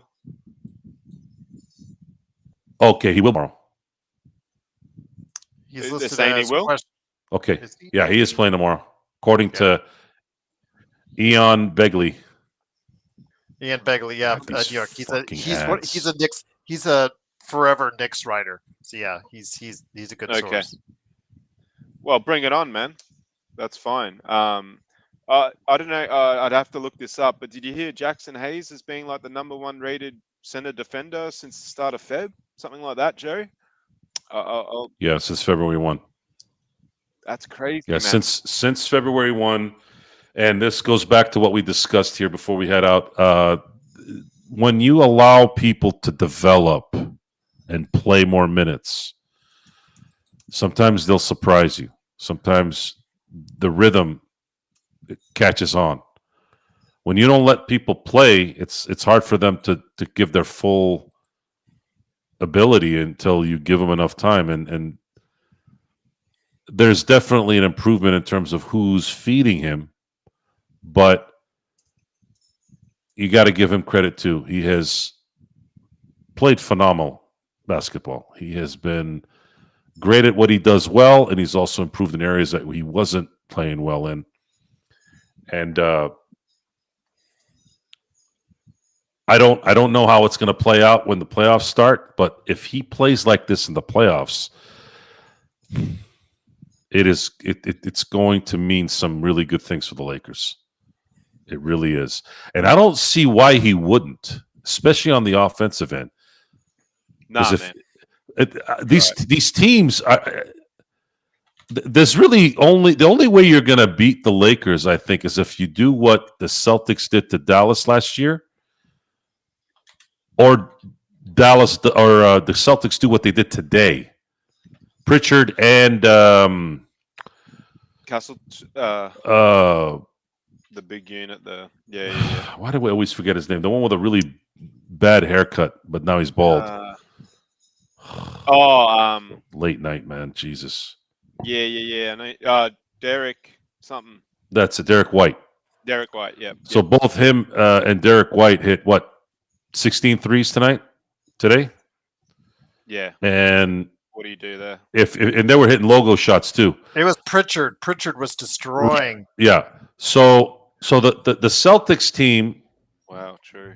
And there were a lot of mistakes, by the way. I had a chance to really watch some footage of the Mavericks Celtic final and how the reason why Luka was, and this comes down to coaching. Again, there was two things that happened in that series that was really aggravating. Number one, Jason Kidd got coached out of his freaking underwear and boots and wardrobe and life. And the reason why Luka got exploited was he was taking some really, really bad angles and putting himself in really bad positions on defense, something that he's not doing in LA. And that has a lot to do with the fact that JJ is putting these guys in positions and telling them what to do, and it's working. The same reason why Luka and LeBron and all these guys are destroying people, the reason why Luka and Dallas lost so badly last year in the finals. Putting yourself in bad positions, backpedaling, and while your opponent is going downhill, while you're going uphill, like all those things matter, folks. We've said this before on the show. When you're at this level, an inch matters. A half a second matters. It really, really does. And when you break down the film, you break down how a player is breaking down his opponent, or a team is breaking down a simple screen pass, and who's going to dive and how you dive. Do you dive in? Do you dive out? Do you dive forward? Do you dive back? Like all these things during a game that you don't really notice because you're just focusing on a player getting past some player, getting the ball in the hoop. If you really slow down the tape and watch how these guys create space and why they're able to beat their opponents and why they're able to get the space to shoot the shots, it starts to make sense. Not only to make sense when it works, but also how to stop it too. Those are important things to focus on if you have time to do it, of course, or you could just watch our show and we'll tell you, which is probably why they do that, right, guys? Why go watch it yourself when we can tell them? We're the ones doing the work.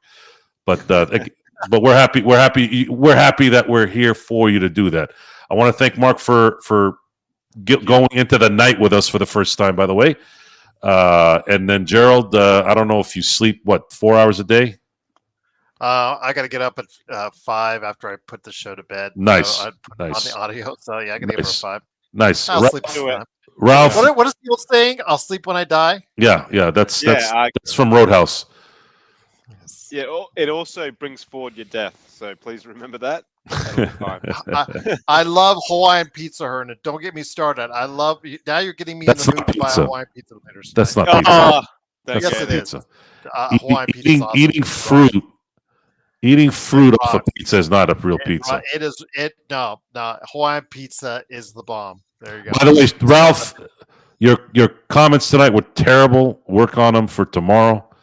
When I come into town, you got to fix whatever you were doing tonight. I don't know if you were punch drunk from the gym or what, but half your comments tonight were terrible. Anyone They else? are related, by the way, guys. That's why he can say Thanks for breaking the ice, Gerald. Appreciate that. Maybe you can tell him my deepest secrets too. You've said this on the show yourself. I know, but no one heard me say it. But how can they not? Especially with your gain turned up the way you have it. Yeah. I know that's what Twitch was. Those Twitch trolls that were here and gone, by the way, that's what they were complaining about, was that your gain was a little too high. So my gain, your mic, because the way your volume is I think your volume is like on its highest setting. So you might want to turn it down just 1 or 2 notches. Where you're loud, he's loud anyways, Xbox. But it's just Joe's voice, yeah. But when he gets closer to it, Xbox, he does start to clip. That's why. Okay, so I got to buy that. What is it that you were calling it? Well, a pop filter for starters, but your gain on your mic is set really high. I think most mics these days that you do have a gain feature, and I think yours is probably set pretty high. I don't see a volume on my mic. It's like a dial. It's like something right. Some might be a dial thing on your thing. Yeah, but I guess I'll have to look at it. Just let me send me the info or in the chat that we do off air on what model it is. And I appreciate it. Thank you so much for that. Have you guys had egg on pizza? Sports baby, I have, but it's horrible. That is where I draw the line because that's breakfast pizza. They have breakfast pizzas are pretty common, right, Joe? Yeah, look, Aussie pizza here in Australia, Gerald, has egg on it, egg and bacon, so it's very common here. I can't stand peaches. Cannot stand peaches. We got some peaches in the house. My wife likes them, but yeah, I can't stand peaches. Man. Nah. I love olives, but I'm still upset about the disrespect. Pineapple, yeah, with some Canadian bacon bits on it. Yeah, there you go. Not too bad. Although my favorite's still pepperoni with some mushroom sausage. The nice combo pizza there. Yeah, can't go wrong with that. See, Joe can agree with me at least on that one, right? A meat lover's pizza. Yeah, can't go wrong with meat on pizza. Yeah, what about a good margarita? I like an iced basic margarita. Yeah. I don't like the blue berry, whatever. I just want regular strawberry iced margarita. Or I knew what you meant, Mark. I knew what you meant. I'm basic. I'm basic with pizza. It's usually pepperoni. If you can add jalapenos and mushroom, that's heaven to me. You're done. Yeah. Gold. So we've talked football, we've talked baseball, we've talked football, we've talked pizza, we've talked Twitch trolls talking about other things. Soccer. This is what you get on the Nightcap. And with that, we're going to call it a night. Mark, thank you for being here. Gerald, thank you for being here. Everyone that's here supporting the channel, thank you so much. You guys see that I've tagged something here below me. The Joe Soro era begins very, very soon. And you will find more information within the week on my channel that will start right around the beginning of the Dodgers season. The Dodgers Fast Pitch will be one of the shows, but the name of the channel will be more towards my name because I guess that's what my supporters have said I should do. Yeah, I think you should. By the way, take a look at this before you left. Chris wanted to put that up there. He took your advice on sliders for the Super Bowl. Oh, excellent. It's much easier. It's much easier. It's kind of like cake pops for meat. If you get a cake, half the cake doesn't get eaten. Cake pops, it's easy for people to finish. Same thing with sliders. Not everyone always eats a full hamburger. Plus plus hamburgers shrink too, which is a pain in the ass with the buns.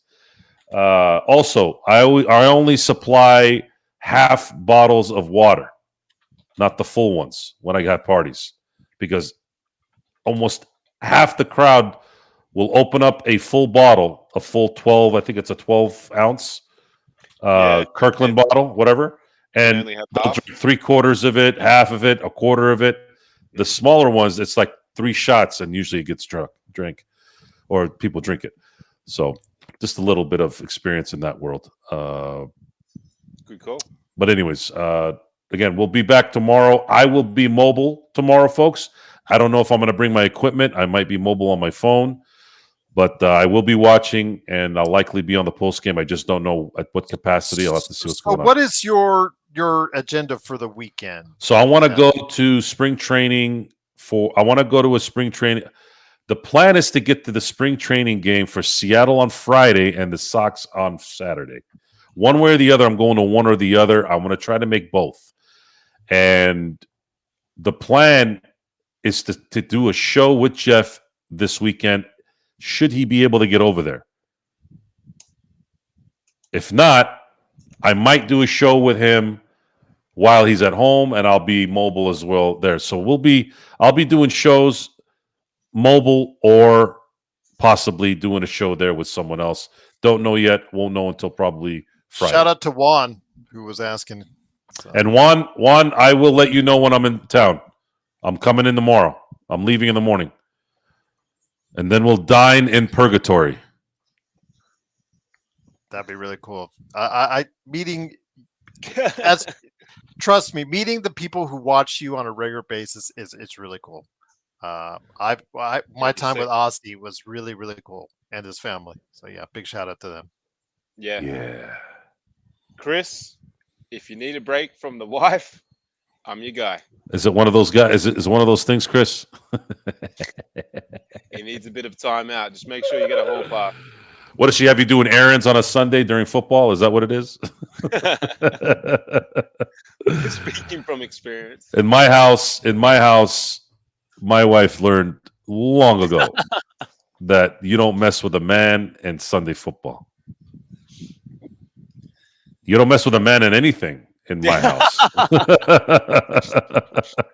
More to the point, yeah.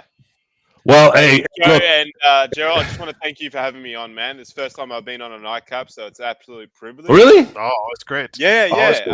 Great. Yeah. Kurt, I have some items that I've got to send out to you guys for prizes once I start my show, and we'll have fun with it. No, I'll have it here as well. I think I've been kind of holding on to certain things, and I think it'd be fun to spread it out a little bit. So we'll do some things here where I'll get some exciting prizes and stuff. I already got my boys this right here for Sean and Stone. This is the first run. There's going to be more. This one isn't necessarily the scaly the official Black Mamba jerseys, but I'm getting those next. This is still nice. It still has a little bit of a look to it like that, but It's the actual your branding too, man. Yeah. And again, I can't sell these, folks. That's illegal. But I can point you guys to the direction where you can buy them, and there should be a problem there. Don't worry, Ralph. I'll hook you up. But with that, guys, thank you again for being here tonight. I will be back probably for the nightcap, probably sometime when I get back from Arizona. But I will be chiming in on the post and stuff like that, likely here the next few days, and possibly doing a Dodgers show with Jeff, depending on where he is as well. And with that, thank you again. And until next time, we'll see you next time.